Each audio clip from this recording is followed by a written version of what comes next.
Welcome back to another episode of Vancouver Real. My name is Andy Zaremba, and as usual, I'm recording here out of 70 West Codover Street at Float House in Gastown, Vancouver, British Columbia, Canada.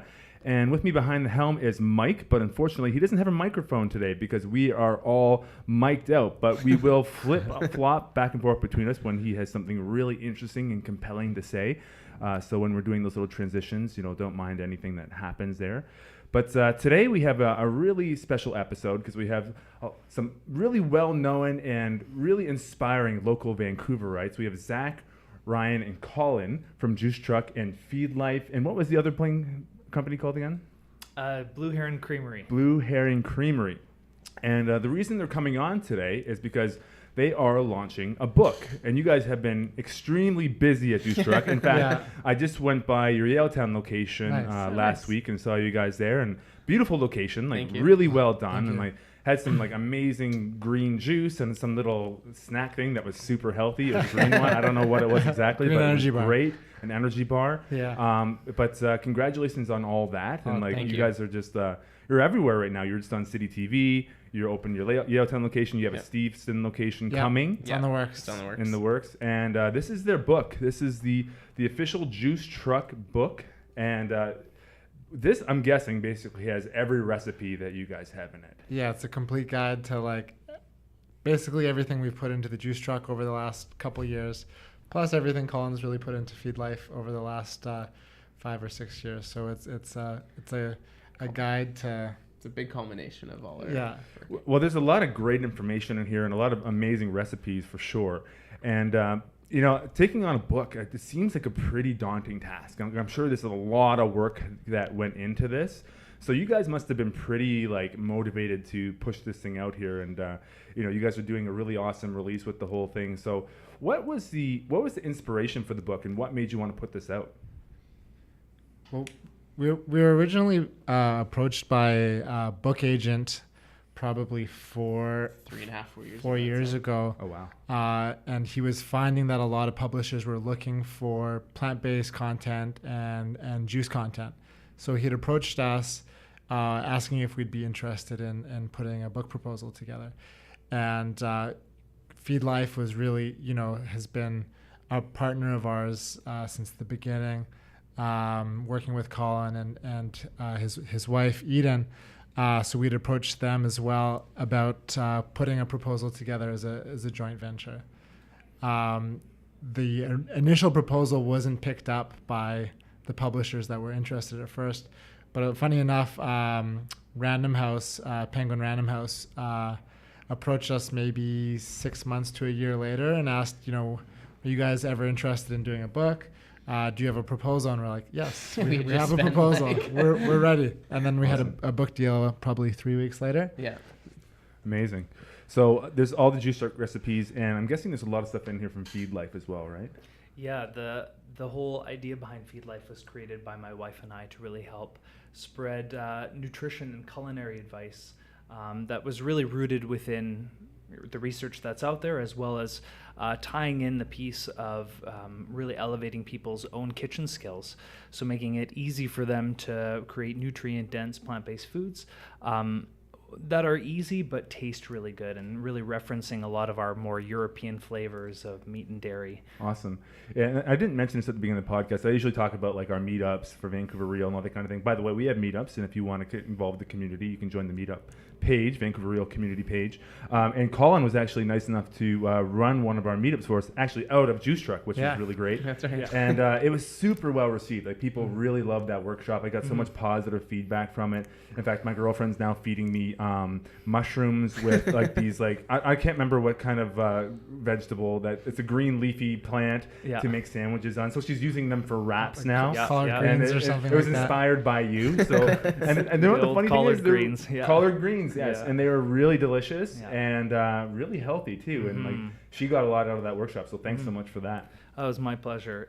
That class that I delivered with your community was really translating some of the best science that's out there, and then sparsing it with delicious, plant-based foods and recipes, as well as little tips like that, like using collard greens for wraps and sandwiches. Collard greens are one of the best sources of calcium, which can be tricky when you're on a plant-based diet if you're not really eating a lot of nuts, seeds, grains, and legumes. So it's one of the best sources, and really easy one for us to fit in our busy lifestyle, to throw the leftovers in the wrap and then take it to work the next day. Totally, such an efficient way to eat, and especially in the city, if you can avoid eating out a little bit and kind of pack your own lunches and bring it with you, it's a really cost-effective way of doing it as well. It is, and it's a local food. We can really easily grow collard greens here, which is, again, what you want to do is tap into those local foods that are easy to grow in our climate, so we're reducing not only the footprint of what it is we're eating, but how it's grown, and really connecting to that level. Totally. Well, it seems like you have a ton of information about this kind of thing, and this isn't your only profession. You actually have another career as well, and you're doing this on the side, which is amazing, which is like, I love people when they do the side hustle, so they have their daytime career, and then they go and they start something else, and they hopefully turn that into a business that works. And I guess it was partially your current career, but before Feed Life, that got you interested in like plant-based diets and that sort of thing. So it's true. Maybe you can get into the story about how you got involved with this kind of lifestyle and how you learned this like whole plethora of information that you have. Yeah. Well, the genesis of my story, I would say I would start 10 years ago when I had taken my firefighting training and got hired by the city of Richmond to be a professional firefighter, and really honored to get chosen. I had worked a couple of years to getting on, and then schooling before that, so it had been a career that I had really wanted. And when I arrived there as a young man and starting to learn what it takes, and what exactly, not only what it takes to be a firefighter, but what the job actually takes from you, and how you need to replenish and really focus on, nourishing yourself at a level that you can handle the stress, not only the cellular stress, but the mental stress as well. So I imagine even the shift work is pretty tough on people, right? Like, it is. So yeah. I mean, I'm not sure how all fire departments do it, but I know they do things like 24-hour shifts and things like that. When you're living at is that how it works here? Yeah, in Richmond we work like a 210s and 214 night shifts. So we're great that way. But yeah, we can work 24-hour shifts. Right. But I was really lucky to be hired by Richmond. They're an excellent department, and I was lucky to get into the technical rescue program as early as I was. But working in that hazardous materials training, you soon realize that you look at the layers of your body that are actually preventing you from, being exposed, and how can you bolster that? And I would say that 4 months on, I started to be able to read like for pleasure again after being on and studying a lot. And I was really inspired by Back to Eden by Jethro Kloss, who is, not a doctor, but an amazing herbalist, nutritionist, and person who ran sanitariums, were like the early hospitals and homesteaders, and how he took this amazing, the principles of healthy eating, nutrition, and herbalism, and combined it to really help a lot of the people that he lived around. And and it was that genesis that really started to make me look at the vegetarian and plant-based diet. I was vegetarian for a few years and then went fully plant-based. I guess it's been about 6 years now. Wow. But I was inspired by really this ability to really make your body the temple that it deserves to be, and the foods that really feed your life, which is what the company is all about, is showing people how to do that. Right. Super important thing these days to take care of your body, especially when you're working in a potentially high stress profession.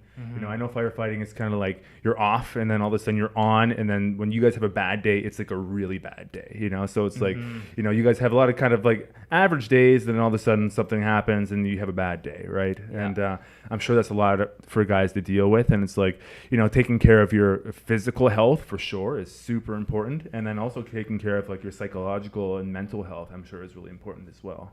It is. It's the biggest challenge I think we face, is our own physical resilience and the mental resilience after you've been in the job for 20 years.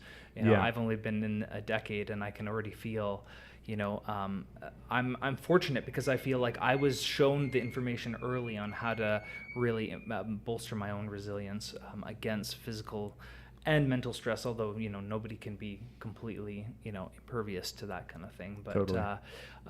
But firefighting gives you the opportunity to help those at the time that they really need the most help. Yeah. And it's such an honor to be in that profession, all the history behind it, and and what we're able to do with the skills that we're training all the time. Oh yeah, it's amazing work and super needed. And it's just like you guys, firefighters. Everybody loves firefighters. You know, it's like you say you're a firefighter, you're liked immediately. Right? It's kind of how it goes.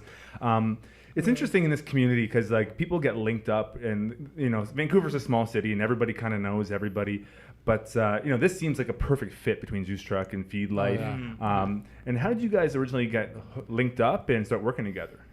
Well, we grew up in Richmond, in Steveston in the suburbs, and Colin's wife Eden also grew up in Richmond. And we started at a young age a little discussion group where we'd get together and we'd talk about things like plant-based eating and veganism, as well as climate change and politics, and you know, things that we were in our early 20s and we were curious and we were wanting to learn more, and we came together kind of as a group and would have these monthly discussions. So we met Eden through that, and she was becoming a nutritionist at that point. So she really was like one of the experts in the group that was really planted some seeds that kind of grew into a lot of our understanding now on plant-based eating. Excellent. Nice. And do you guys do other joint projects? Like, is there things going on that we maybe not know about or don't know about? Between Feed Life and the Juice Truck? Yeah. Yeah, we like Colin holds a lot of workshops at our community space on Fifth Ave. When we created the Juice Cleanse, Feed Life actually came up with all the recipes for that. Colin's done some consultation on our food menu as well. So we wrote a book together. The book. I forgot. I mean, the book was pretty much a culmination of our relationship. Looking back, Nice. you know, starting 6 years ago. I mean, Colin and Eden really the first two people that we connected with on the business level, and really helped shape a lot of our business decisions that we evolved to, especially on like the product side. And because, you know, we came from a background where, you know, we worked for his father's architectural glass company. So the deep-rooted nutrition side of it was a little bit unique to us and foreign to us. So, totally. you know, working with Feed Life was the right partnership to kind of build our brand to sort of the next level. You know what? Mike and I were talking about you guys the other day, and like we were trying to figure out the Juice Truck business a little bit. And it's just like, to us from the outside looking in, it seems super complicated. It seems like just because of like the produce and shelf life so and ordering and making sure food doesn't expire, and then producing it all, and then that has a really quick shelf life, and distribution, and so much goes into it. It seems like there's a lot of moving parts there. There's a lot of moving parts. There's a lot of moving parts. We have great managers. This is what I always tell everybody. Yeah, like, that's the first thing. We have a really good team. But it also, we grew very organically. Like a lot of the decisions that we made came from our customers, and we didn't grow in our element too fast for what we were trying to do. And I think the organic growth allowed us to set up like a fairly good system and sort of structure and how the business runs. Totally. If we had to do everything we did in a year or two, it would have never worked that way. It would have never happened. Yeah, it would have been super overwhelming. It would have been overwhelming, and we wouldn't have done things right. I think like the slower pace to our business allowed us to get to the level we are at today, because we're pretty much 6 years just about this summer. Amazing. It's going to be 6 years, all from that truck in Gastown around the corner. Exactly. And that truck is still there and still there. Super popular and busy all the time, right? Still there. Yeah. I mean, it is interesting because you guys have, in our opinion anyways, like you guys have a very iconic Vancouver brand now. And I think it's really awesome what you've created and built. And Mike and I look at it all the time, and we're very impressed and awe-inspired. Be like, wow, you guys have done such a great job with this business overall. Thank you. Appreciate it. You know, it's just like, even like to the level we've done this book, like it's a beautiful book. It's got amazing images in it, like super well laid out, like super professional. And it's like really like, it's really just like indicative of your brand. Like it's just like super clean, simple, but like fresh, and it's great, you Thanks. know? So, I mean, maybe we could talk a little bit about entrepreneurship, you know, and working for yourself. And, you know, being your own boss definitely has a lot of pros, but there's also some cons there. Like, you know, everyone sees the glamorous stuff. Like, you know, you have a bit of a flexible schedule, but, you know, you're kind of always on call, you know? Yeah, absolutely. So what are the things that you guys do to deal with those challenges of entrepreneurship? I think there's like, it's always an evolution. Like 1 week's challenges could need something different than the last week's challenges. But I think at the core of it, we try to have fun, as long as it's fun. And I think we achieve that by like, we hire a lot of friends. We go against that paradigm. My wife works there.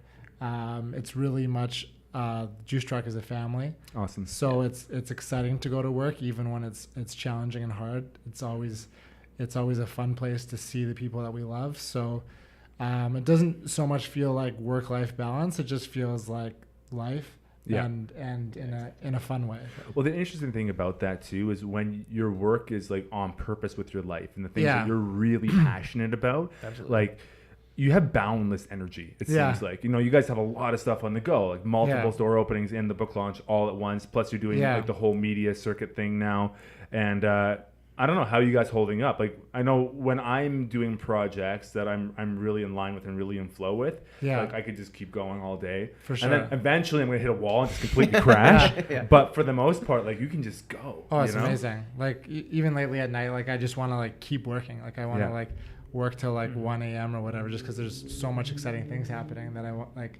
I don't feel like ending the day. I want to just keep going. So I'm guessing you guys aren't subscribers to the whole 4-hour work week kind of thing. I need to read that book. But to be honest, I would say we are far more flexible in our time now than we were 5 years ago. Oh yeah. When it was just the two of us on a truck, we worked every single day, 7 days a week, and it was like 8 a.m. We'd get back by 7 p.m. and then we'd do all the computer work until 10, 11 o'clock. We would be texting each other back and forward, and then we go to bed and repeat. Yeah. So it took time, but like Zach said, even though we work maybe through the day, like a regular 10-hour shift, and say we come home and do more work, it doesn't feel as difficult maybe as it used to be, because that was life back then. It was like we had to force ourselves to work 7 days a week. Now we have a little bit more flexibility, and if we decide we want to take a Saturday off, we finally have that opportunity. Right. And throughout the day, like we've got time to go to the gym or throw in some meditation or go for a walk. Like it's not like it's like 8 hours straight or 10 hours or whatever. Like that's one of the beauties of entrepreneurship, right? Is like you do have flexibility within your days. You're not stuck in a place for like a whole 8-hour shift or whatever. But there's trade-offs, right? Like you can go and work out midday, but it's tougher. Like we find it very tough to get away from the city, especially we're taking like a little trip. Probably probably not our last opportunity, but like. Mike's got some things coming down the pipe. So literally. But we're taking a joint trip together in July, which is super rare for us to get away together. But it's just like you have to, you still have to manage like that work-life balance, and like as fun as it is, like stress is stress. Even if it's exciting stress, like that will accumulate in your body.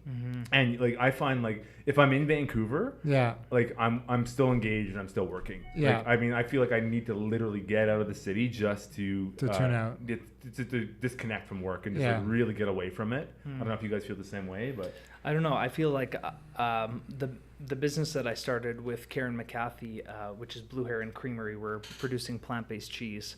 That has been the true test. Plant-based cheese. Yeah. I had to process that for a second. No, I know. It takes a while. I slip it in there and then I'm like, what? Oh, okay, let's go. Yeah. So essentially what plant-based cheese is, or vegan cheese if you want to call it, is culturing non-dairy mediums. And Karen has been a real pioneer in that regard, starting as the executive chef in Gray's Vegetarian, and then us recoalescing and forming Blue Heron Creamery.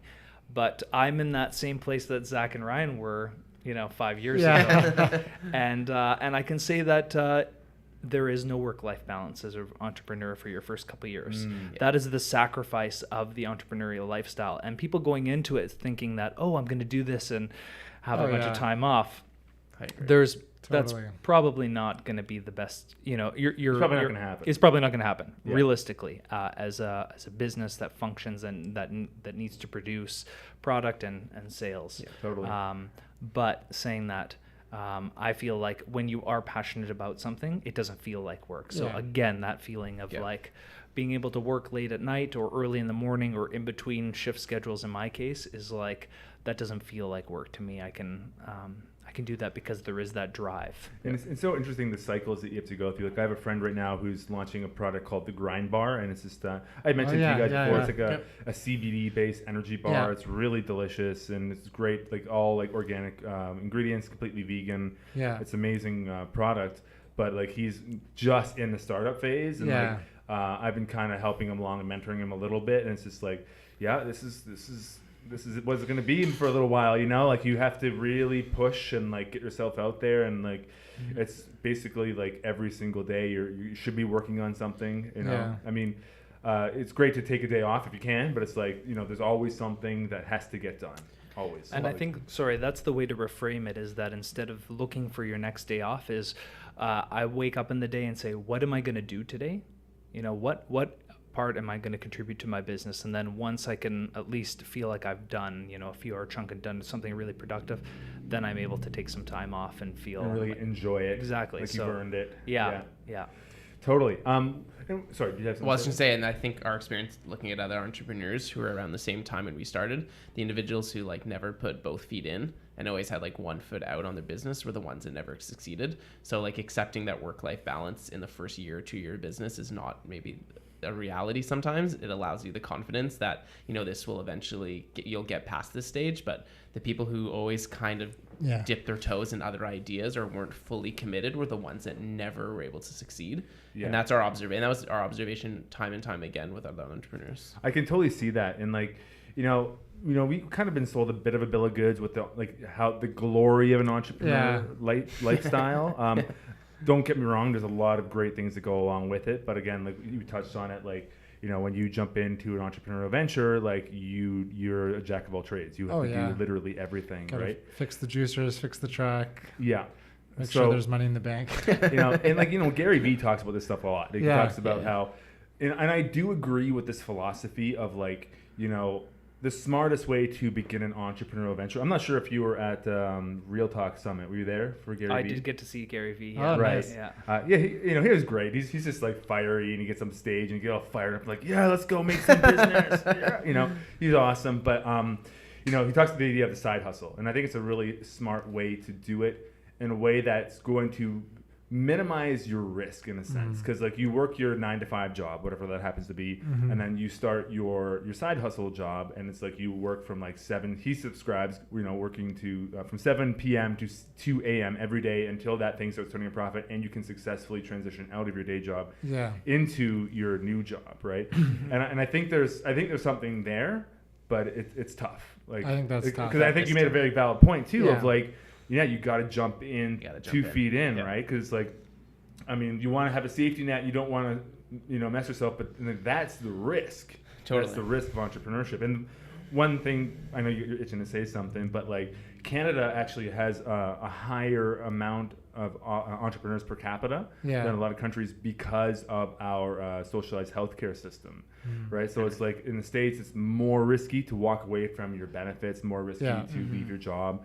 In Canada, we do have this really nice social safety net, which helps with risk. Like if you go belly up and declare bankruptcy, well, you're probably still going to have a roof over your head. You're going to have food and you're going to have health care. So you're going to be relatively okay. Yeah. And like I think we always say we were fortunate enough to become entrepreneurs because we both lived at our parents' homes. Like had that not been a reality when we were 23 years of age, it would have mean maybe where we had to have another job while we were doing it. So some people have these privileges that help them succeed at the beginning. Totally. And for us, like, we had just spent a whole year traveling, so like we had no money when we got back, like, and the ability to stay at home for the first 4 or 5 months of the business. You need to sacrifice something. Yeah, and that allowed us to sort of like jump into it. And our parents were like, go for it, stay at home if you need to, and like we'll help you on the business. Like my mom used to do the dishes sometimes. Like right. Well, I mean that's the thing too. It's like people like to have this myth of the self-made person, and I really disagree with that. I think no one's really self-made at all in any sense. It's just like,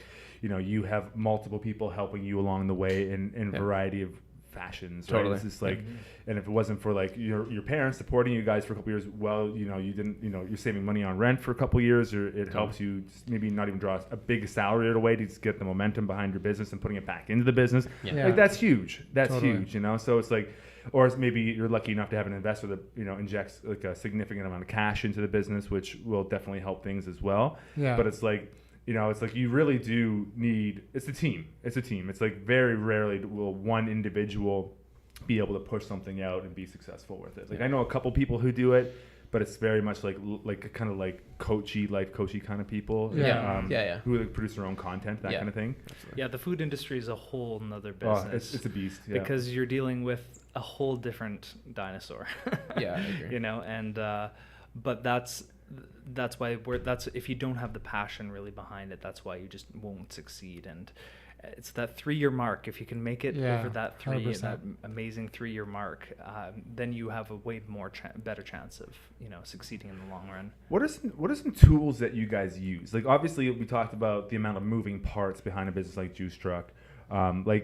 How do you guys organize and prioritize tasks and do it in a way that's efficient to make sure you're getting the most important things done, and like pushing aside things that aren't as important, but making sure they get done as well? Because there's always, again, when you're especially brick and mortar, like you're definitely, there's always a million things you need to do, right? So how do you guys manage that? We keep a pretty tight schedule, if we kind of prioritize like each moving part, so like say the production team or the one of the storefronts or one of the mobile trucks. So we're constantly checking in with the managers and the leaders, and we put a lot of trust into those managers and leaders so that we're connecting and working with them very regularly, but they're filtering and delegating down to their. Real quick, who are some of the all-stars in your business? Lauren Ho, our Fifth Ave manager, and she's kind of like an overall leader that kind of trains the leaders for the trucks and the other stores. She also happened to be our best friend since we were like 14. Yeah, met her at a preteen dance. This is funny. Jen Campbell, our Yale Town manager, and my wife Megan Parks. Awesome. So Megan Parks Berman now. Our truck leads, Danielle Lindsay and Dorian Ross.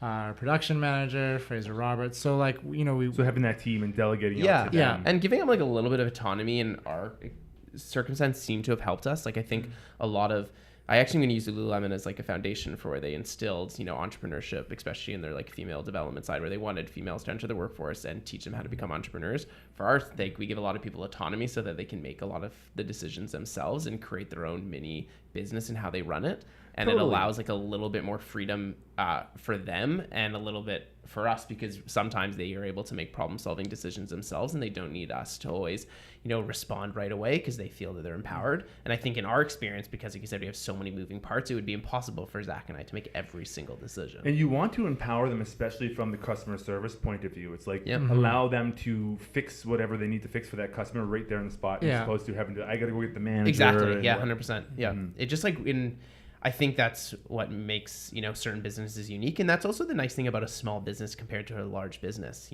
We allow the flexibility in a lot of decision making. And we used to always say that part of why I think our food truck worked at the beginning is because there's just two of us and we were so flexible on our decisions. If someone came by and was like, oh, like you should do this for the smoothie, me and Zach would be like, okay, let's just try it out that way. Yeah. And like that flexibility, instead of having this huge corporate program and everything is top down before decisions get made, we're able to enact things a lot quicker. Totally. One of the little philosophies we take at Float House, I actually got this from another float center operator in Portland. His name's Ashcon. He owns Float On down in Portland. And, he just said, he's like, you know what? You've been on this earth. This is what he says to employees. He's like, you've been on this earth for like 20 plus years. We assume that you're a competent and capable human being, and that you don't always have to run to us to get the answer, and that you can figure these things out on their own.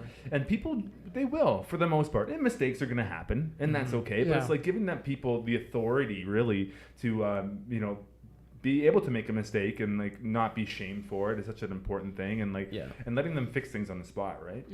I think if you create and reward like active problem solvers, like when someone comes to you with a problem and you ask them what would you do, 9 out of 10 times they have the answer. There's that 1 out of 10 times that it's maybe something that they don't know and they need some training on, but the next time they ask that question, they're gonna know how to do it themselves. So totally. Yeah, I'm not so sure why I went into the entrepreneur talk. It just seemed like it was the right thing to do. That's okay. But it was a fun little part. But let's kind of use that as a segue to go into nutrition. Sure.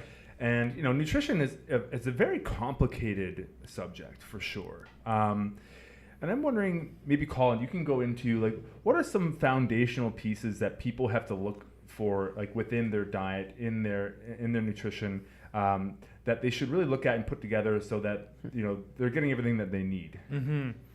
Well, and I'd be happy to. I think the first thing that really draws a lot of people into nutrition, funny enough, is the protein conundrum, or this idea that we really need to be very cognizant and mindful about how much protein we're getting in, especially when we start to maybe clean up our diet a bit, making sure that we're getting everything we need, vitamins, minerals, protein. And I think what my biggest revelation when I first started on the journey to delving into plant-based eating and nutrition was just how mineral and nutrient dense plant-based foods were, and how we had been really sold as Canadians, frankly, this way of eating that is a traditional way of eating, but isn't always focused on what our actual nutrient needs are. And where we see a lot of the basis of the Canadian Food Guide is based on, the dietitians that set out the regulations, but that are primarily funded by a lot of the corporate bodies and the industry of wheat, dairy, and meat. And so when you really break that down into what our actual needs are as beings, you really don't need the amount of meat and dairy as we've been sold. And so that was a huge revelation for me, looking at what, first of all, protein requirements, and thinking, okay, can I actually do this? And not only could I do this as a person, but can I do this as a firefighter, like somebody who has a high stress, high demand job? Right. Is this possible? Yeah, and you got to repair muscle tissue and regenerate and all that. So I'm sure it was a big question for you. And endurance is our thing, right? That's what you're really going for. Is not there are a few really, really buff firefighters, of course, but really what we train for. Are you in any calendars? By the way? I declined the calendar. Declined with thanks. We'll get you there. No, I'm good. So looking at going back to the protein thing is what is our needs. And so I when I was first starting to do plant-based research, I saw that the biggest conundrum for most vegans and vegetarians was the lysine amino acid. And first realizing that protein is just a misnomer another word for amino acid, and how abundant amino acids in all that are out there in all plant-based foods. And so going back to the one sort of lysine conundrum of like, can you get enough? And with foods like tempeh, which is fermented soy patty, soybeans in their whole food plant, unadulterated form, beans and legumes, nuts and seeds, there's really an ability to get all of your needs, not only vitamins and minerals, but protein as well. And when I realized that and how much less of an environmental impact that footprint had, it was a no-brainer for me. Gotcha. Yeah. So it wasn't just about like how to build that perfect nutrition program for yourself. It was also taking into consideration the foods you eat and how it impacts the planet as a whole. Well, and that's one piece that I've learned and developed knowing my business partner, Karen McCarthy, who grew up more in a rural community and had to grow a lot of the food. They imported a lot of the food too, but really learning about farming up in Alert Bay. And what's amazing about communities like that is you're very connected to the earth and where your food comes from, because they don't really have the ability to import a lot of it. And I think that's the missing piece here living in a city, is we're a little bit more disconnected from our growers and the people that produce our food. So initiatives like the local growers around are the best thing to support, not only to get highly nutritious food that hasn't been picked and then shipped for a long ways, but supporting the local movement of food growth in our area. Right on. Mm-hmm. Cool. So what are some of the more common misconceptions that you hear, maybe things that stick out in your mind that are things that you could potentially debunk about nutrition and eating? The first one that always comes up is the need for omega-3 fatty acids. And fatty acids are a real amazing way to get a very essential nutrient. You need to get omega-3s out of your diet somehow. Not only do they play a huge role in mental health and joint health and skin, but also just our ability to synthesize other fats. They really play an important role in that. And so what we've been really sold is the fish oil supplement being sort of our easy way to, get your omega-3s.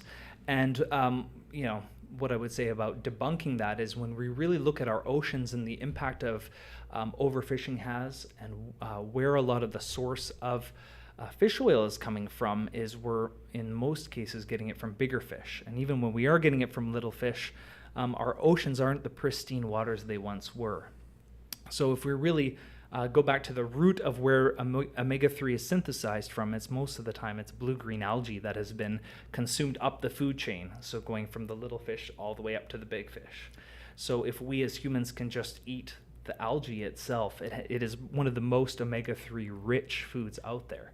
along with flaxseed, hemp seed, and walnuts and right. stuff like that. So going down the food chain a little bit, right down to the what'd you call it, the algae? Algae, so blue-green algae. Yeah. So instead of taking a fish oil supplement, you may consider taking an algae, DHA specifically, an algae-based supplement, and that will get all of your omega-3 needs that really help to bolster that health. Right. That's interesting, like moving down the food chain and how, because there's a rule that something like how only 10% of the energy that an organism consumes gets passed up to the next level of organism. So it's like the lower you go down in that food chain, the more energy you're actually conserving. Do you know the name for that thing, that phenomenon? There's an actual term for that. There is. Yeah. There is. I don't know the term for that either, but I think the same analogy you can use for like the protein myth.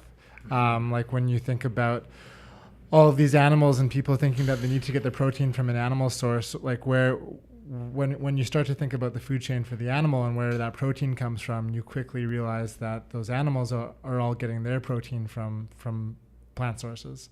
So if you just cut out the middleman, which is the meat, you can get a very clean, direct source of protein through a plant source.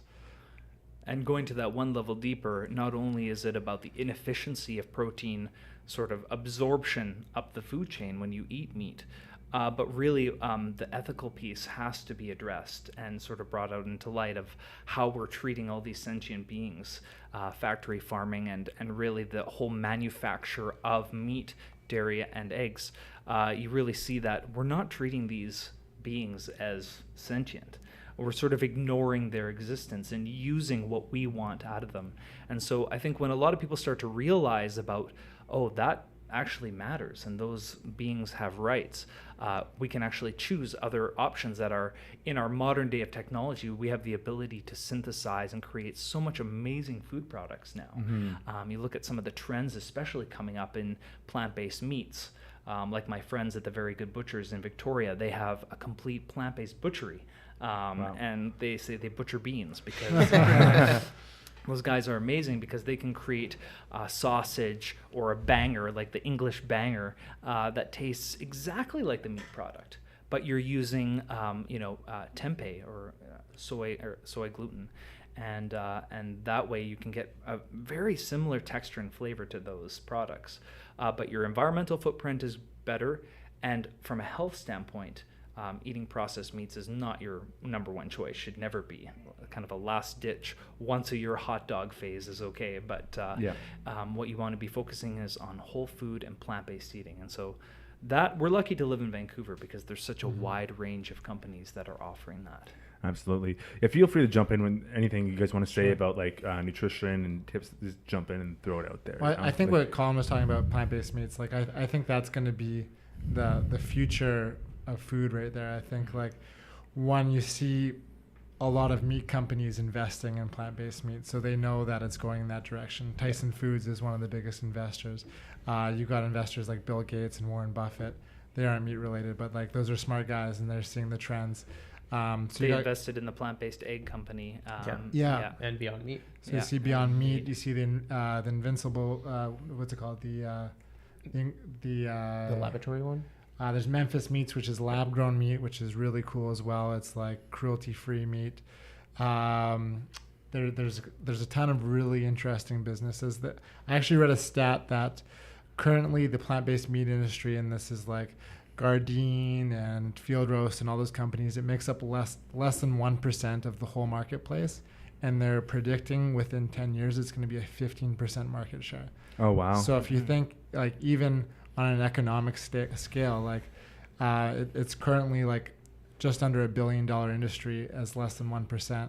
So if you just think of the economics of going from 1% to 15%, it's going to be a huge growth sector in the next 10 to 15 years. It is. Plant-based meat and plant-based cheese. Yes. Zach wrote a great article on the Juice Drug Journal about plant-based cheese and really the growth of that. And if you even look on an international scale, that is one of the major trending products that are coming out, is this ability to relook at what cheese is, because everybody loves cheese, right?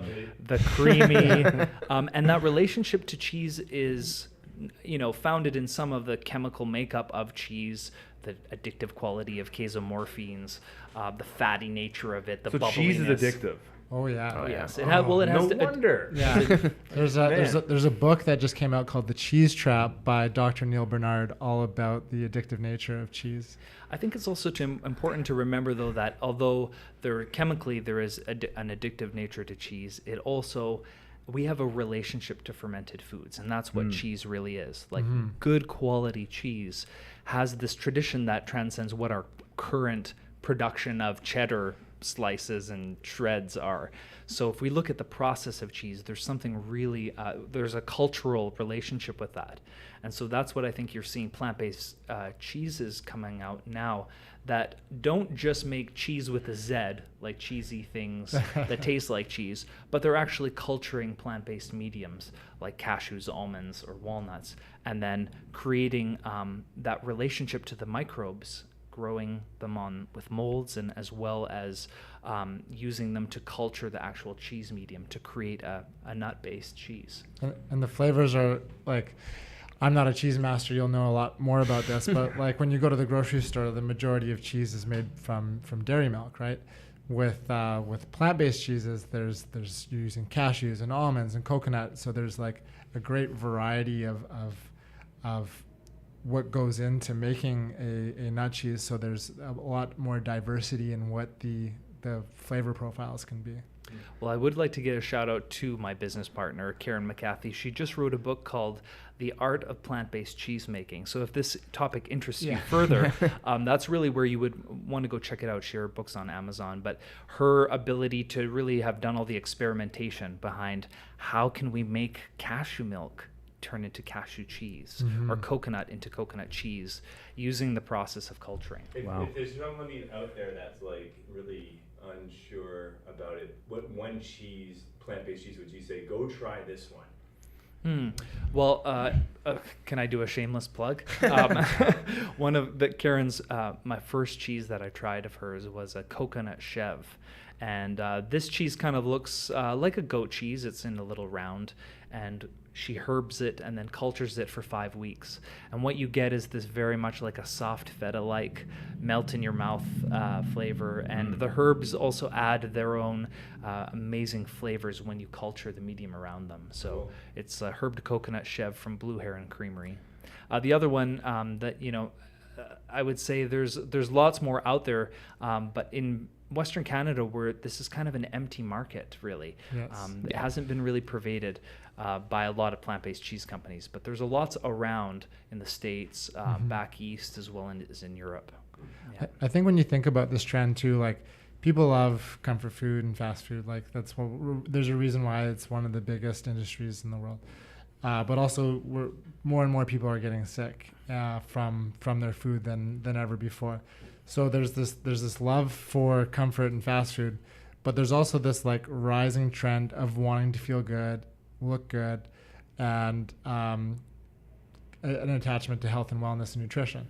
So I think that's where like these plant-based cheeses and these plant-forward meats like Beyond Meat and Memphis Meats and stuff like that, they're able to curb those routines that North America has really become addicted to, but replace it in a much healthier way. So I think that's why that market's going to grow so much in the next 10 years or so. I'm just curious. Oh, sorry, go ahead. No, go ahead. I'm just curious, like, when we're in our own little worlds and bubbles, like when you're going to yoga all the time, you think everybody does yoga. When you're going to the gym, you think everybody's fit and goes to the gym.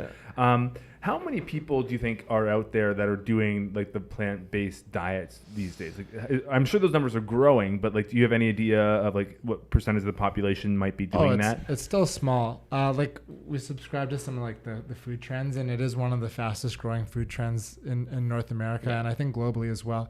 But I think it's still like, what the global population, like Canada actually is much higher than other countries. I think it was is. like in terms of vegans or veganism? Veganism is obviously less than vegetarians. One study that I have looked it up, and it was a while ago, but vegetarians are about 3%, vegans are about 1%. But I think that's an older statistic, because especially in the West Coast here, we're seeing an amazing movement of people maybe not being completely one way or another branding themselves as a vegetarian or vegan, but actually just being plant-based, as I call it, and just eating more those plant-focused foods. And then at Thanksgiving, they may do their turkey dinner or whatever, but they don't have to wear that as an identity. That is a choice that people make. So, being vegan comes with a certain choice, life choice, as well as the ethical decisions you make with all of your products. Vegetarian is kind of just that broad thing of not eating meat as a principle, and maybe it doesn't come with as much of the ethical side as veganism really. The weight of it does. That's interesting about the whole ethics around this kind of thing. And one thing that I like to tell people, that if you want to see like real change happen in anything in the world, like the biggest vote you have is with your dollar. The most powerful vote you have is with your dollar. 100%. So it's like, if you really want to see change in a certain direction, well, support the businesses that are in line with the views that you believe in, right? It's like 100%. Go spend your money there. I could see how it could be challenging for some people, because these like foods are more expensive than most foods, and we know why, right? Because factory farming and everything brings the price down. We get that, but it's like, if you do really want to see and impact the environment in a really significant way, this is one of the ways you can do that, right? Oh yeah, and we always talk about like, are your choices in alignment with your values? Because a lot of people would say they're an environmentalist and care about the environment, and then they'll go have a hamburger for dinner, or they'll say they're against cruelty, or they're pro compassion, but they're okay for slaughterhouse meats. So I think like, if you think about what your values are and you dive deep into, are your choices aligned with those, I think it acts as a really great filter for decision making, like from clothing to food to exactly what you said, which businesses you support. And I think like looking at most of our friends, like anybody who decided like, I'm going to try 30 days of going plant-based, were the people that most likely ended up continuing on that pathway. Because rarely often have we heard anybody say, I did 30 days of plant-based food and didn't like it, or I felt terrible. Yeah. Like I've never, you know what I mean? So that seems to be the most common thing. Like my girlfriend did it just out of the sake of trying it. And then after like a month, and then 2 months, 3 months, and now it's probably been 6 months and she hasn't had meat or dairy. And that was mostly because it wasn't like she decided, I'm going to do this huge life-changing thing. It just naturally starts to occur. And I think that's what's unique about being in Vancouver, is there's so many options, so many restaurants. Like, it doesn't have to be one of those things that's like socially, inclusive of like a group. Like, you can go to any restaurant and generally find like vegan and vegetarian items. And that's what makes Vancouver a great place to take these changes. So it's definitely one less barrier to entry into that lifestyle. Yeah. And we're lucky that people have developed the scene enough that you can get almost anything now plant-based. You go for like the amazing salads or juices at like Juice Truck, but there's restaurants all over town that are doing almost every style of food, and your ability to make it plant-based, like Friendly that just opened up on 7th and Main Street, that are doing like these amazing ice creams that are completely plant-based and taste exactly the same as regular ice cream. Like, you would never know the difference. And they're doing fun things like taco shells with ice cream and whatnot. But you realize after a while that you're not actually really sacrificing. It's just different choices. Like you're saying, you're voting with your dollar all the time. And it's still a very full and delicious lifestyle. You're not compromising that way at all. Right on. Like, I think the vegetarian burger from Alibi Room is like my favorite in the city, and that's like a place that you wouldn't like assume. You wouldn't like. She used to tell me that one of the waitresses was telling me so many people come there, and as it's kind of crappy, but they add bacon to the vegetarian burger because it's better than the burger. Yeah. So like, there's an example where there's this like plant-based burger that's so good that and it's at a brewery. Yeah. And with the whole plant-based stuff, it's never like, we're never being like, hey, you have to be plant-based, or like, you're a bad person if you eat meat. It's everyone has their own personal journey, and like, if you're interested in being vegan or vegetarian, for most people, it's a process. It's a journey. It's not, Monday they're eating hamburgers and Tuesday they're vegan. Like it's a transition sometimes. Yeah, like for myself, I went pescatarian 11 years ago, and that turned into vegetarian, and that turned into vegan. So it's like, it's a journey. Like, for myself, it was a process. Some people, they're light switch off, light switch on. Can you kind of talk about that process for you personally? Like, when you started to like really shift to those other modalities, like what was kind of your process at the time, mentally, emotionally, physically, whatever? For myself, I went to Emily Carr University for painting, and I was taking, there's a lot of like alternative progressive classes there, so I took a bunch of environmental ethics classes, and I actually found one of my reports the other day. I sent it to Ryan. It was funny to read. So I started just like I was like a wings every Wednesday, hamburger every second day kind of guy. Like I was like meat on. So I took a couple of these animal ethics classes. The first one was super interesting, and then I took it again the second year, and I just started to become aware of what my choices meant. And then I eventually watched the documentary Earthlings, and that was kind of like my like aha moment of like visually seeing the cruelty that the animals go through, and I wasn't okay with it. So I kind of realized, I went to the cafe after that and like looked at the menu, and I was no longer okay ordering a hamburger. So I started off down that direction for ethical reasons. So I wouldn't say I was like the healthiest vegetarian at first. I replaced a lot of that with like, carb heavy, probably processed foods. And I think I even gained weight when I first went that direction. Yeah. So I kept eating fish for a while until I realized how bad the oceans were and how we were depleting the whole fish industry, and that fish, feel a great degree of pain as well. But I think it wasn't probably until we started the juice truck around 6 years ago that I really started to dive deep into nutrition and health, and started to become a very healthy vegan. And then I the more I learned, then eventually I wasn't okay with dairy and cheese, because you kind of realize like the cruelty in dairy is almost much worse than that of slaughterhouses. And it all starts to unfold. So you start to see the ethical lens of like not wanting to be cruel to animals. And then you see the once you tune into the health side of veganism, because you can be an unhealthy vegan, like I mentioned, but once you kind of learn which foods are good for you, you feel incredibly good, and you kind of get addicted and high on this feeling that food can give you. And then you start to unwrap the layer of the environmental impact of your food choices. So once you kind of see that whole picture, it's hard to not see it. Right. And you kind of see it in all of your food choices. So for me, it took about 12. Well, I went vegan probably like 5 or 6 years ago, but in the process of getting there, I learned a lot, which informed the decisions I make now. Right. Would you say that had a different even effect in other areas of your life? Oh, for sure. Not just because of turning your diet, but the conscious act of like abiding by your values. 100%.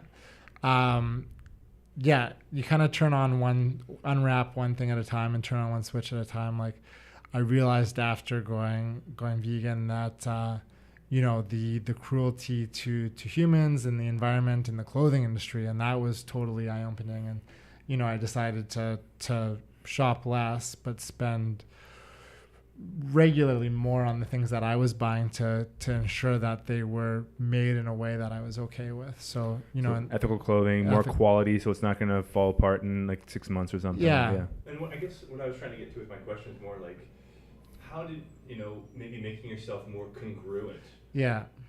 What did that kind of do for you, in your opinion? I think it just makes you more mindful of your day to day. So like choosing to ride my bicycle instead of taking my car, like choosing, I do have a car and I drive it regularly, but when I can take my bike instead, I do. Choosing how we connect and communicate with other people. Like, are we doing it in a way of compassion, or are we doing it in a way that can cause harm to other people, because like our words and our actions and our behavior can be incredibly damaging to other people. So being aware of that impact, I think like going back to what you were saying about voting with our dollar, I think you have an opportunity to do that every time you spend $1. So just having that filter really narrows how you spend your time. You could even take that one step further, like voting with your actions. Yeah. Like deciding to take your bike. Yeah. Kind of thing. Totally. Speaks volumes as well. Yeah. Totally. So Ryan, you're into the weights. You like to go lift weights and work out. Are you completely plant-based as well? Well, so my story goes back. I was the biggest whey concentrate, like whey isolate guy when I was like 23, 24. Ryan went from like 110 pounds to like 190 pounds of like beefy muscle in and like I was 1 year. Bloated and huge. Like you could see it in my body. And I looked back and said, okay, like, you know, like the whole gym side of me, it's like something that I'm huge into. Like I really love working out and I really love being strong. Like for me, it was a test of strength. And I think I used to feel my body from a caloric side of it. I used to always, to me, I had to have like 4,000 calories to get to the level I wanted to get to. And I think what's unique about my plant-based journey is I am as strong as I am now at probably half the amount of calories and probably 1/3 of the amount of protein that I used to have. I used to have body weight's similar? Yep. Like my strength, everything honestly stayed the same. And my recovery is way better. And I don't have this like ill bloated feeling in my body. And a lot of it, to Colin's point, like, so I can't have whey concentrate. So I substitute with like Manitoba Harvest hemp protein or brown rice protein. And I used to have probably like 5 smoothies that were filled with like egg whites, like oats, chocolate milk, whey concentrate. Just like pure calories. Just pure calories and pure protein. And I think and it all kind of started when the juice truck started, because smoothies were my thing in life. All I had was smoothies, and still to this day, all I have is smoothies. But my smoothies are 10 times different, and like I said, 1/4 of the calories. And I think the plant-based journey for me was, you can be as physically active and physically as strong like Colin is as a firefighter on like a plant-based eating diet. You don't need to consume all these unnecessary products to get to the level of the fitness that you want to get Interesting. Yeah, my cousin's actually a firefighter in Hamilton, Ontario as well. And I'm sure there's an interesting culture within firefighting. I'm not sure if it's different in Vancouver. Nope. How do guys... Okay. Well, I know. Actually, I'm going to give a shout out to Will Cooch, though, right now. I'm not sure which station he's at. Which station he's at? Somewhere in Vancouver. Do you know Will Kuchler by chance? No. He's like the most conscious firefighter I could ever imagine. Like he's constantly going to India and swimming in the Ganges and stuff like that. But he's very... Sounds like I need to meet him then. Sounds like Colin's friend, right? Yeah. He's definitely an outlier within that culture. When you go and you bring this kind of lifestyle and culture into the fire hall, how is that accepted or not? Well, you know, I would say that I was a little bit of a pariah when I first went vegetarian. When you first get hired by the fire department, it's quite a grueling test of about a year of probation, where you're really under the microscope of everything you do, everything you say, how you're reacting to these very challenging situations, high stress, being up all at different hours of the night. And about 4 months in, I woke up one day and just said, I cannot participate in that anymore. I'm going to become vegetarian. And it was just like, it came to me. I was at a conference, and which didn't really have anything to do with eating, but it was that day that I realized that I just couldn't do it. And I would say that at first it was met with a lot of skepticism. And am I going to be able to be, as good as? And I had to prove myself more. That's all it meant. It was meant that I was kind of thrown into the busier halls, and maybe not purposefully, but I was put into those situations and was able to really show that, not only am I myself a good firefighter, but just because I'm not eating meat and dairy doesn't mean that I can perform any. So you can hang with carnivores in the hall. I can hang. And it's amazing to see the change, 10 years ago, where I would have to bring takeout or bring my own food in. And would you sneak it and eat it in kind of secrecy at first? Or no, I was proud of it. I didn't allow them to feel like I needed to hide anything, although everything I ate was met with this real scrutiny of like, what is that?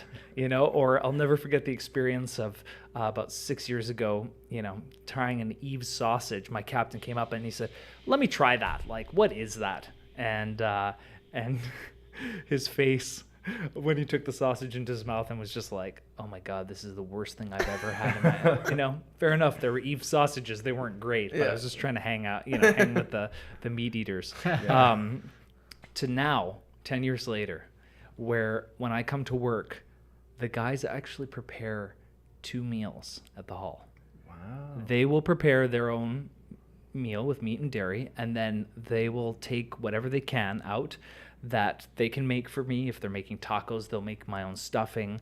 I just don't put cheese in it, and they'll bring avocado or whatever. And then any meal, I'm relying a lot on tofu and mushrooms with them, but the change is unbelievable. To think that I can go to work now and I actually get a vegan meal made for me by the guys at the hall is pretty amazing. It's a huge shift. You must have earned some respect somehow there. I don't know, maybe all that extra effort. It's like, all right, this guy's okay. We're gonna set him up with his vegan meal. I was, firefighting has agreed with my personality, and I was lucky to get in and have a great shift, a great crew of people to work with.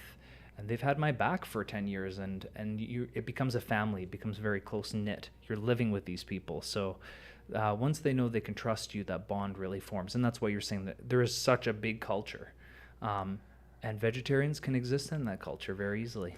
But it takes time and to prove to yourself. And I know, Colin, too, like growing up in Richmond, we have a bunch of buddies that are firefighters in Richmond as well. And I know for a fact that Colin's actually inspired multiple firefighters to go vegan themselves. So there is, I think people are tuning in and getting interested in it. Well, there's definitely something to being like an outlier or being the first to do something, like kind of like how you guys were first with the juice truck or cold pressed juice in Vancouver, in Canada. Actually, Canada, yeah. Right? We were the first ones to bring Float House and floating to Vancouver as well. And you were one of the first vegan firefighters, potentially. Well, or one of the few, maybe we'll say that. I would say one of the few. There are a few of us, and I'm definitely not the only one. The only vegan firefighter who's making plant-based cheese in Canada. I think I can own that. Teaching nutrition workshops. Yeah. And this kind of speaks to the idea that people are so afraid of being that one nail that's sticking out. Because when you're the nail that's sticking out, you're the one who's going to get whacked. Right? I mean, that's what we think anyways. But it's like when you step out and venture into the unknown, that's where those real gems are. And we were talking about that in that interview we did a little bit with you guys about like really going after the things that you want in life and like going towards the things that, well, quite frankly, are difficult and you're afraid of, So what are some of the strategies you guys use to have been pioneers and kind of, put your neck on the line and really go out there and take a risk? I think like when we first started like charging $8 for a juice, like people were like comparing us to Tropicana or Fruitopia and ones which were $3 juices. But as this evolved, we kind of started to think about service as an industry and start to think about, okay, what's like a 3-star experience? What's a 5-star experience? What's a 10-star experience? And if we could create an experience that was, beyond expectations and that was memorable to the point that people would talk about it and share it. And often the experiences that are new, whether it's floating or trying cold pressed juice for the first time or trying a plant-based cheese for the first time, those are the memorable experiences that people definitely will want to share and talk about. You always remember your first of everything, right? Yeah. I was going to say, like, from a risk standpoint, like, I think for us, we always had a backup idea what we would do. We used to always tell ourselves, if this doesn't work, we'll work at Cactus Club and pay back our debt. And I think that mentality actually eased us into the scenario about taking a risk because we didn't feel like we were putting our whole life on a line. We felt like we were doing something that we both wanted to do, and we had the support of our friends and our family, and so we said, go for it. And we both accepted if it failed, it failed. It would always be a learning lesson and wouldn't really be a failure. Totally. There was no fear around failure from the start. We talked about it so that we weren't going in blindly, but we both agreed, if this fails, we're going to learn a lot. It's going to be fun, and we'll be fine. And how old are you guys now? 31. 31. So you guys were 25, 24? 20. We were like 23, 24 when we started. And you also had age on your side too, because like you guys could have completely botched juice truck and failed and still be young as fuck. Totally. That was part of it too. Like we had we were a little bit naive probably because we were that age, so we weren't aware of how much work it would be. We weren't aware of a lot of things. So I think we were like naive to a positive sense. Yeah. Did you have any sense that Juice Truck would turn into what it has become today? We had a vision for where we wanted to go. Like we wanted to do storefronts. We wanted to evolve it into a cafe concept. Like we had a big vision for it. But I think along the way, we had a very open sense of flexibility of what that vision could become. So we really listened to our customers and our community of what there was demand for, and we tried to be flexible in offering what people wanted. And I think we both didn't really know what Vancouver was. Like, we both grew up in the suburbs. Yeah. We hadn't lived in Vancouver, so we were both starting a business in Vancouver. And I think back to where we were then, I didn't know any other businesses in Vancouver. I didn't know how like community works in the city. I didn't know all the other entrepreneurs that were doing it. And when where I am now, and I see that I have such a connection with so many other business owners, I'm like, okay, this is part of what I love about being a business owner. Yes. But when we were 24, I didn't know anybody. It's the networking aspect of entrepreneurship. I really enjoy that. Yeah. And it's part of the motivation for us doing Vancouver Real as well, because it's like, it becomes such a great platform. And like, that was the purpose originally of Vancouver Real, to be like, we want to be a local Vancouver podcast and be known for that. Because with a name like Vancouver Real, like someone from, Austin, Texas might not choose to tune into us. But, we wanted to make it a hub for people like you guys that are out in the community doing things. And I feel like we've done that. We've had amazing interviews with a lot of local entrepreneurs doing great things. I got a really interesting one out of left field coming up on Monday. His name's the Squatting Slav. Have you heard of this guy yet? No. This guy is interesting. He's kind of, what he does is he goes around to any kind of like protests or rallies and things like that. And he just goes and interviews people who are there and starts asking them questions. And he's got a very heavy, I think, Polish accent. Yeah. But he's asking questions. And he's just basically going into what those people believe or understand about whatever it is they're protesting. Interesting. And usually he's finding out that people don't really know why they're there. Oh, yeah. I believe that. So this guy's kind of popped up out of nowhere. Cool. It happens to be in Vancouver. He's got a crazy YouTube channel already, like 86,000. He's fairly new, people following him. And so he's just completely left field. I emailed the guy, and he's like, or Facebook messenger the guy actually, and he replied back, and I was, do you want to come on Monday? He's like, sure. And that's part of that whole networking aspect that you're talking about, and it's such a fun one because you do get to know like really interesting and amazing people. Yeah. Like, who are some of the people that have really influenced you guys in your journey so far? Let's go around a circle. I'd say like Gian Pabloco from the district, Jeff Hamada from Boom. Say Aaron Ireland. Yeah, Aaron probably. Ireland. Who was also like an example of someone that, we became friends right from our business, and that was an individual that helped propel our business through her network. And, someone like Devin Brooks as well, who was our mentor when we started, had a great community that she introduced us to. So, yeah. And Devin's mom, Judy Devin's Brooks. mom, Judy. Yeah. How about yourself, Colin? Local entrepreneurs, I mean, I had always really admired some of the like Guerrilla Foods, Aaron Ash, who's still rocking it on Hastings there. There's a pioneer if you want to talk about pioneers. Yeah, totally. He was early into it, right? Yeah. When did he start? Oh, like in the late 90s? Yeah. And where's Guerrilla Foods these days? Where is it's it on Hastings. Jackson?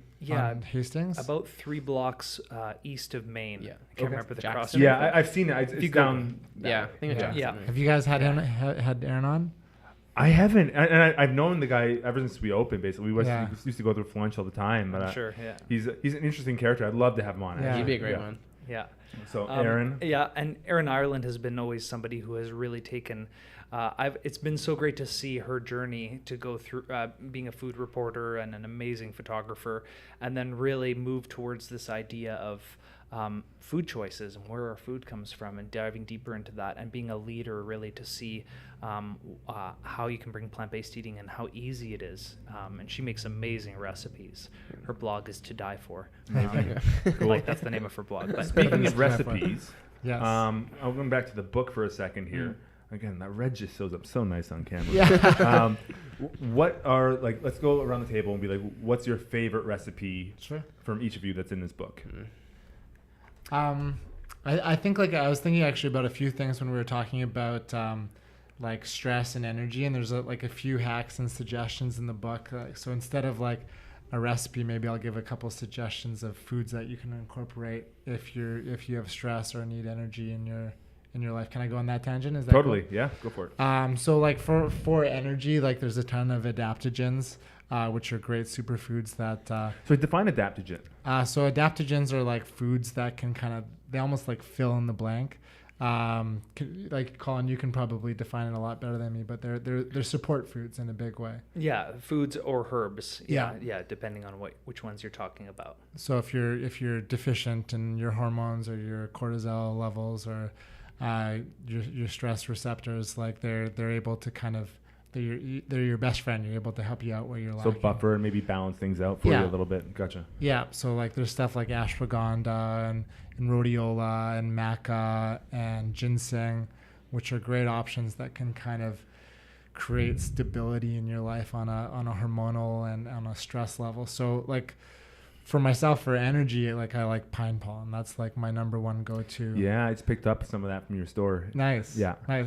Have you been taking it? Yeah, it's great. Yeah, I take it before workouts actually. Yeah, same. it's a natural source of testosterone. So great thing to take before a workout. Amazing thing about pine pollen too is that it is a local food completely. The harvest actually just happened. You can probably still find a few of the plants, but one of my main herbalist mentors, Yara Willard, the founder of Harmonic Arts and Wild Rose Herbal Academy, has actually wrote an amazing section in the book all about using some of these amazing herbal foods and highly nutritive herbs and food, how you can use them and why they're so powerful and what they actually do to the chemistry of your body. Interesting. Mm-hmm. Cool. So pine pollen, ashwagandha is like my favorite one. I take that every day just to like, we're all busy. So like managing stress, I find ashwagandha keeps things on a cool level at all times. Maca, super great for energy and hormonal balance. Holy basil, if you're feeling a little bit stressed out, or some people call it tulsi. We also like talk a lot about lifestyle stuff. So, I know you guys are into cold showers and stuff like that. Like starting your day with a cold shower kind of supports your system, your lymphatic glands in a really great way. I find since I started doing that, like I can be like dead tired of a cold shower and it's like better than 6 cups of coffee. You're up. Yeah. I really have you ever seen the Tony Robbins documentary? Yeah, that was incredible. I really like how he has that plunge pool built in his backyard, and it's like this 4 foot by 4 foot like plunge pool that it's like 55 degrees Celsius water, and he just basically jumps in, plunges his whole body in to wake up every morning. I'm like, I want that. You guys need one of those here. Funny, we've been kind of throwing ideas on that actually. Yeah, about doing like maybe contrasting therapy, hot cold therapy, that kind of thing. Cool. Oh, sign me up. Yeah. What about you, Ryan? Favorite recipes? I was going to say, I've said this one before, but I think, so we have, our head chef is from Kazakhstan, and she has a borscht recipe in there that she makes at our store in her soup, and it is absolutely delicious. And that recipe's in that book. And her mac and cheese. She also has a vegan mac and cheese that she does in there, that we make at our store as well. That's in the recipe book, and I'd say those two are highlights for me. Very cool. And Ryan, how about yourself? Or Colin, how about yourself? The soul-satisfying vegan pho would be my favorite. And I think that the way to survive a Vancouver winter is to know how to make a good vegan pho. It's very easy. And you can add some of these superior foods like some of the medicinal mushrooms into your soup base. So you're kind of taking not only just using cremini or white button mushrooms, which are excellent unto themselves, but maybe amping it up a little bit with some medicinal mushrooms like chaga reishi or lion's mane, turkey tail. So that would be one of my absolute favorites. We have a really great amount of green smoothies in there as well that are very well artfully put out, that they taste good and they're balanced, not too much sugar, but they have a good, well-rounded flavor. I got a question on green smoothies. I make them, and my girlfriend always complains that they taste chalky. Are you adding like protein powders to it, or? No, I add hemp hearts.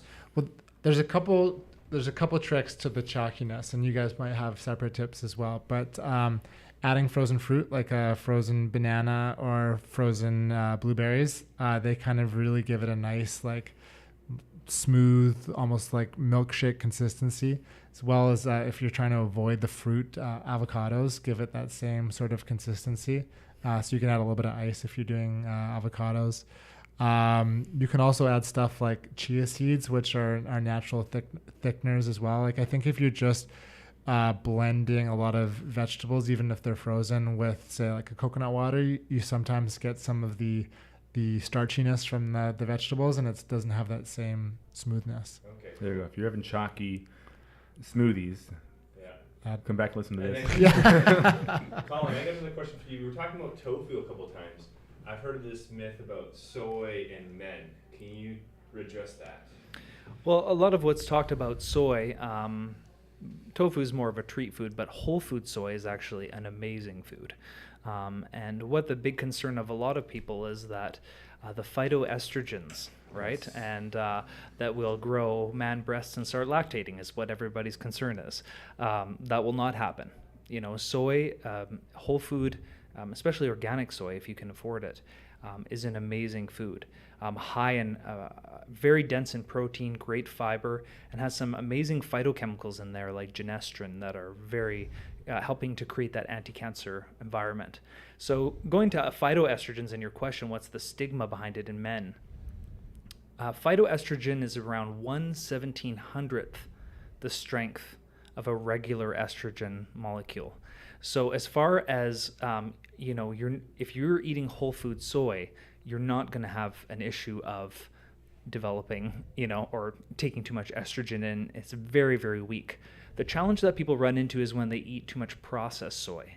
So like soy milk for breakfast, soy cereal, veggie burgers for lunch, and some tofu dogs for dinner. If they're having a highly processed soy diet, then your intake might be exceeding what your whole food high fiber diet quote should be, so really incorporating more of the complex carbohydrates. That really is the energy, and that's what's great about the book, is that underneath a lot of the recipes is this basis of nutrition that we're really trying to introduce, that carbohydrates are not bad. Focusing on macronutrients is really not even the whole point of nutrition. It's the micronutrients that really bear all the power.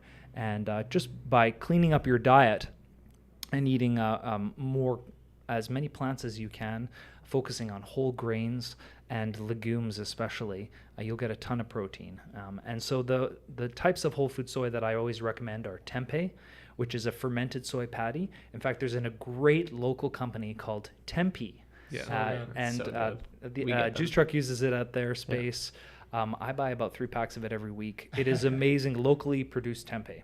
And then miso is another fermented soy product that very traditionally found in Japanese food. Amazing. And you can get all different types of miso, genmai. It just depends which kinds of rice they're fermenting. And then, edamame is the other classic whole food soy. So if you stick to those most of the time, those are better. Tofu is that next level of processing, so it's more on the treat food side, but it's a great substitute for anything. I mean, man, that tofu you can do almost anything with if you know how to flavor it correctly. Yeah. Cool. Yeah. So the tofu thing is not a problem if it's whole food. Tofu. Well, tofu isn't whole food, but it's more soy as a general thing. Doesn't need to be avoided if you're sticking to primarily whole food sources, whole food sources of soy. Yeah. Awesome. Yeah. Cool. Mike, do you have anything burning you want to ask there? That was my burning one. Okay. And anything for you guys? Anything else that you guys want to throw out there today that's really important to you guys? For the launch of the book, we have a party next Thursday at our space. Yes. So there'll be Culver City salads and Say Hello ice cream, as well as there'll be some juice cocktails, and some beer, and some So what's the plant-based date of that? cheese. some plant-based cheese, and I think it starts at 7. Yeah, it's on the 15th. So this might air after the party. So Well, this Facebook will be Live. up immediately after. okay, cool. But if they want to find the event, where can they find that? If they just head to our Facebook page, if they search the Juice Truck on Facebook, we've got the event on there. I'm pretty sure Colin's got it on Feed Life as well. Mm-hmm. So yeah, it's going to be a great celebration. It'll be a lot of fun. Amazing. Anything else you want to throw out there, Colin? No, it was a real pleasure to be on. And, if people have any questions, feel free to reach out through the Feed Life Facebook page about nutrition. I definitely don't mind answering little questions about any concerns people have or questions on resources they want. Awesome. I can throw down a couple quick resources before we wrap up. Yeah, absolutely. If people are curious and want to learn more, there's a few documentaries, Cowspiracy, What the Health, Forks Over Knives. Those 3 would be definitely worth watching. Couple books, Eating Animals by Jonathan Safran Foer is really good. If you look up Dairy is Scary on YouTube, that's a great little clip on dairy. Colin, Ryan, would you guys throw any other resources out there? There's lots of books out there, and I would say just reaching out to me after, and I can kind of see where you're at, because a lot of it depends on what you know and what you want to know. Can kind of go in any direction, but yeah, that's what I was going to say about this podcast. There's so many people involved with it. There's 5 of us today. Yeah. I feel like there's so many subjects we could have dove deeper in, and maybe it's worth you coming back on sometime and just like doing a deep dive into this stuff. But yeah, I'd love to. Yeah, it's been really fun. Cool. You guys are always great to have on and great to connect with. Just it's awesome to see you guys grow and evolve, and having the book come out is just fantastic. And if they want to pick it up, where can they grab it? So they can grab it from our store in Yaletown, which is on Mainland Street, as well as our storefront on 5th between Manitoba and Ontario. And then it's also available at Indigo and on Amazon, as well as stores like Pulp Fiction, Canterbury Tales, Walrus, Litchfield, down the street, Banyan Books, Costco. Okay, so basically, like if they walk 1 block, they'll find it. Yeah, just gonna say. It's even at PharmaSave. So there's in Vancouver, you can find it at a lot of places. If you're not in Vancouver, Amazon's a good place to go. Yeah. Wow, awesome. Well, great, guys. Thanks so much. Thank you. And Thanks, guys. as usual, if you like what you heard today, it's really helpful to go over and give us a rating review on iTunes, YouTube, or in Stitcher. It helps us get found. There's something like 1 million podcasts out there these days, so it's like anything in that sense to help us get noticed is really appreciated. And of course, we're recording out of Float House at 70 West Cordova Street. And if you haven't tried floating yet, you can go to our website, floathouse.ca, and use the promo code VancouverReal. That'll get you a 20% discount on a single float. And also, we're still continuing the Vancouver Real meetups, the monthly meetups. The next one is actually on Saturday, and it's going to be with Casper, and he's doing another Wim Hof workshop. He's coming back to do another Wim Hof breathing workshop movement thing. So it's going to be awesome. Saturday, it's already booked up. The next one after that is in July with Slava Golubov, the yoga teacher. Yeah. He's amazing movement special, like the Ido Portal guy. I think Slava puts him to shame. Like Slava's the new guy. So if you're into kind of movement-based exercises, this is something you definitely want to check out, and that's linked on the Vancouver Real community page. So everyone, thank you very much for tuning in. I really appreciate everyone's support and all the great comments and feedback we get all the time. It means a lot to us. And Mike, anything you want to throw out there? That's it. You nailed it. All right. Until next time, to whatever is. To whatever is.